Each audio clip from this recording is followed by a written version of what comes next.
খুবই হিসাব আমরা খাইছিল তত ভালো হয়েছে বেটি নবা দিয়ে ওরা সুন্দর সুন্দর আটিয়া গেলে একবার চাইয়াও চোখ ফিরাই নিলা নেউলে লাগান ফিরি ফিরি চা মাতকা তার বাপর মোর যত বই দেখবো অত বই চাইব না জানিনি অজ্ঞে একটা মিস কল মারে চোখ দি মাথই না বাঁচাব চোখ টিপা মারলেও কইছে ও হয়েছে স্বার্থ ও মুসলমান আমরা আল্লাহ মাফ করক আজকে মুসলমানের চরিত্র কোন বাদি যা আর আমরা মহিলা হলো এমন বেতাল দর্শই নিতায় আল্লাহ দিছে সারা স্টিল আলমিরা সারা শোকেস গাঞ্জা বেটির কাপড় কিন্তু জামাইর সামনে ফিনতে ফারাতে না চালি লাগাইল তাইর কবালো আর কাপড় নাই গর তুম্বা ফুলাইয়া গর বইব বেটাগু আস্তা দিন গিয়া তান ডিসপ্লে খান দেখিয়া খুশ হইতো ই তার পাওয়ার কিলা আর মগজ উঠি মাথই না বাসাব হক্ক দেখান হক্কা জান মহিলা হলে সৌন্দর্য সবচেয়ে বেশি দেখাইবা খারে আবার ছোট বন্ধু হল মাতো না বিয়া করতে না নিয়ে করতে মাতো না এখান তো নিজের ফক্কর মাত মাই গো এবার জুড়ে কইতেই একজন মহিলার লাগি সবচেয়ে বেশি সৌন্দর্য দেখাইবার খে জামাই রে জুড়ে কাকা রে জামাই রে স্বামী রে আমরা বেটিন উল্টা আল্লাহর রসুলে কইছেন যে বেটিয়ে জামাইরে সৌন্দর্য দেখাইব বেটার সামনে যদি সাজে নেকিলে কইব বেটায় বউর মুখে দি চাইব সুন্দর লাগবো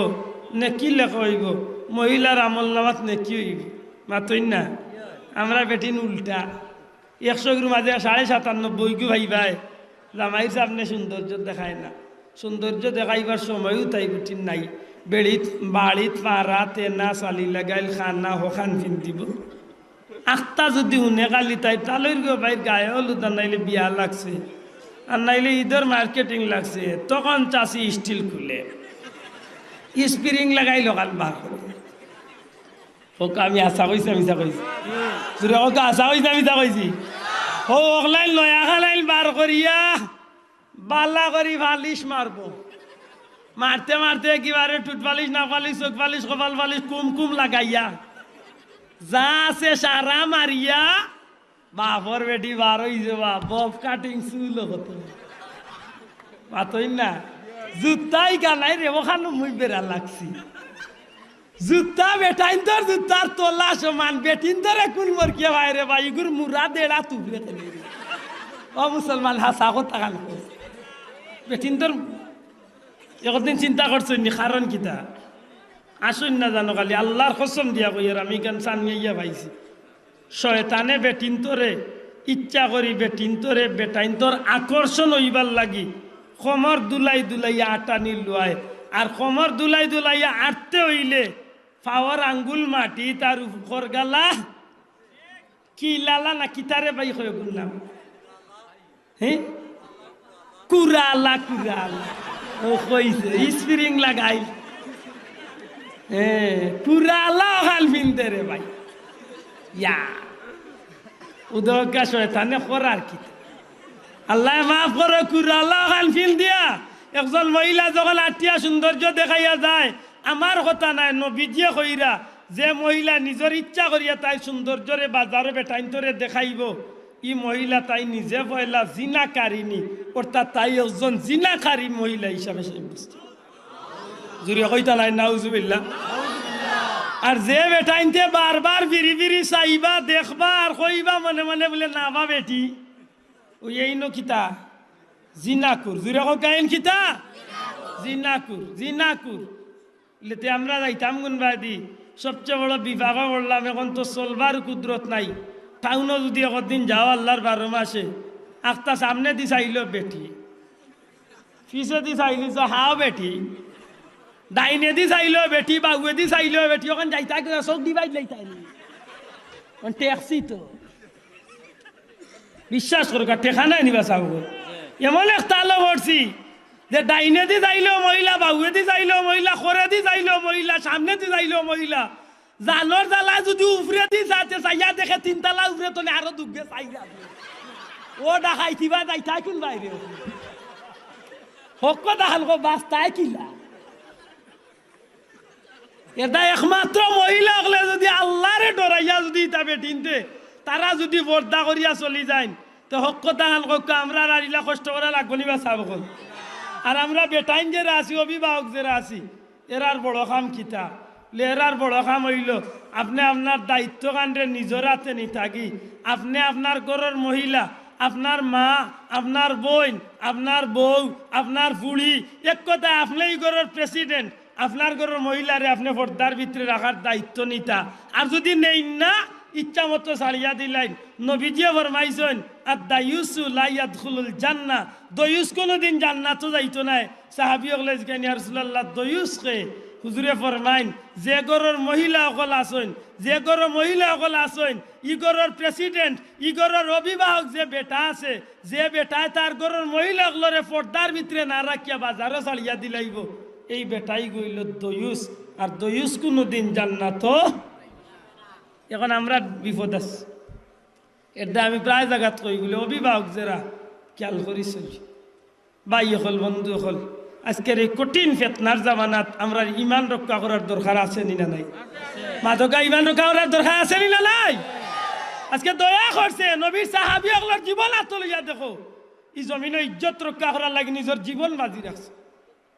যে যুগে মানুষ কাফিরর যুগ আছিল জাহিলিয়তর যুগ আছিল জিনা বেবিচারর যুগ আছিল জুয়া মদ গাঞ্জা দুনিয়ার নিকৃষ্ট খামর যুগ আছিল সেই সময় দেখা গেছে মুসলমানের আতো কাফির পর্যন্ত নিরাপদ আছে আজকে অবাদি আটিয়া গেলে গভীর রাইতে মহিলা বিপদ বড়িয়া দিক নহানো যার খবর লইয়া দেখা গেছে মায়ানমার তনে মহিলা হল বিপদ বড়িয়া আমরা দেশে আশ্রয় নের কিন্তু আমরা দেশে হওয়ার বাদে মুসলমানের বাড়িতে দর্শন করিয়া তার ইজ্জত নষ্ট ঠিক না ঠিক না ওইল আমরা চরিত্র অথচ হুজুরে পাক সাল্লাল্লাহু আলাইহি সাল্লামের জমানাত দেখা গেছে যে একজন মহিলা বিপদে পড়ছে এই মহিলার নিজ দায়িত্বে নিয়ে ইজ্জতের মতোর সহিত নিয়ে পৌঁছাইয়া দেওয়া হয়েছে সুবহানাল্লাহ একবার মদিনা শরীফ এক ঘটনা আলোড়ন সৃষ্টি করিল এক মহিলা ইজ্জতি মহিলা বেইজ্জতি না ইজ্জতি এক মহিলা যুবতী এক মহিলা একবার রওনা দিছেন যাইতে পাহাড়ি রাস্তা যে রাস্তা দুই দিকে পাহাড় মাঝখানে দিয়ে ছোট রাস্তা যাইবার কোনো সুযোগ নাই এবার দিয়ে সূর্য ডুবি যার সময় সন্ধ্যার টাইম হয়ে যায় আখতা চাইয়া দেখছেন সামনে তো নেই আর এক পুরুষ এক যুবক জোয়ান আইতেছে সেই সময় তো ওলা অবস্থা আছিল বাজারও বেটিন গেলে হাজার হাজার মানুষের সামনে যার জানে কইছে এই মহিলার ইজ্জত নষ্ট করলি তো করলিস আফল বাবায় নিজের সন্তানরে মেয়ের ইজ্জত নষ্ট করছে আফল ভাইয়ে নিজের বলির ইজ্জত নষ্ট করছে কোনো বদনাম নাই তা কোনো বদনাম নাই যে কারণে ঐতিহাসিক এই যুগরে জাহিলিয়তের যুগ এই কঠিন পরিস্থিতির মধ্য দিয়া যখন এই মেয়েটা যখন যাইতে আছে হঠাৎ করে যাইয়া দেখছে আর একটা যুবকও বাইতো নে আর কই রে মনে হলে কর মেয়েটা যে শেষ সারা জীবনে ইজ্জত খান কোনো রকম রাখলাম আজকে শেষ গেছে যখন মেয়েটা আগ্রহীতে আছে যাইবারও সুযোগ নাই দৌড়িয়া বাঁচবার সুযোগ নাই এক পর্যায়ে যখন রাস্তা ক্রস হইতে আছে ছোটো রাস্তা তো নাস্তা ছেলেটাই খেয়াল করছে মেয়েটার বাদি ইয়া দেখে যে মেয়েটা তত্তর ইয়া খাফর বাদ দেখিয়া শরীরের খাফুলি দেখিয়া ছেলেটা আস্তে করি একটা আওয়াজ দিছে মা গো তোমার কি তো হয়েছিল এবার জুড়ে কন্যা সুবহানাল্লাহ তখন ওই মেয়েটার জানো পানি আইছি বলি আমি চিন্তা করছিলাম যে এই ছেলেটা আমার ইজ্জতের উপরে হামলা করব ইজ্জত নষ্ট করব আমার শরীরের যেটা গহনাপত্র আছে সবটা লইয়া যাইব হে দেখি মরে মা হইয়া ডাকে যেমনি মা হইয়া ডাকছে তখন তো ভিতরে একটা শান্তি আইছে যে আমি যে মানুষটার লিয়া ইজ্জতর হামলার চিন্তা করছি আমার মা হইছে দুনিয়ার একটা নিয়ম আছে কেউ যদি মা ডাকিলা অন্তত মার লগে মানুষের দুর্ব্যবহার করতে চায়নি বা চাব ও বেটিয়া করে বাবাই আমি তোমার নিয়ে এত চিন্তাত আসলাম আমার গাম বার হয়ে গেছে তোমার নিয়ে এত কঠিন চিন্তাত আসলাম যে তুমিও আমার ইজ্জত নষ্ট করবাই তোমার কারণে আমার জিন্দগি শেষ কিন্তু আমি অবাক হয়ে গেলাম ভাই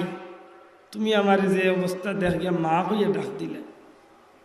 দয়া করি তোমার পরিচয়টা হইবাইনি তোমার বাড়ি হই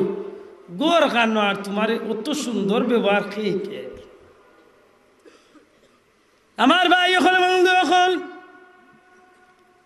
এই যুবকটা ডাক দিয়া কয় মাম মা তুমি আমারে চিনছ না, তুমি আমার পরিচয় পাইছো না, তুমি আমারে চিনবার কোথাও নাই, পরিচয় পাইবার কোথাও নাই রে মা। মাগো তুমি আমারে নিয়ে তো খারাপ চিন্তা সিদ্ধান্ত করছো গো মা। তোমার ইজ্জত নষ্ট করমু, তোমার সোনা গয়না চিনাইয়া নিমু, তোমার ইজ্জতের উপরে হামলা করিলাইমু।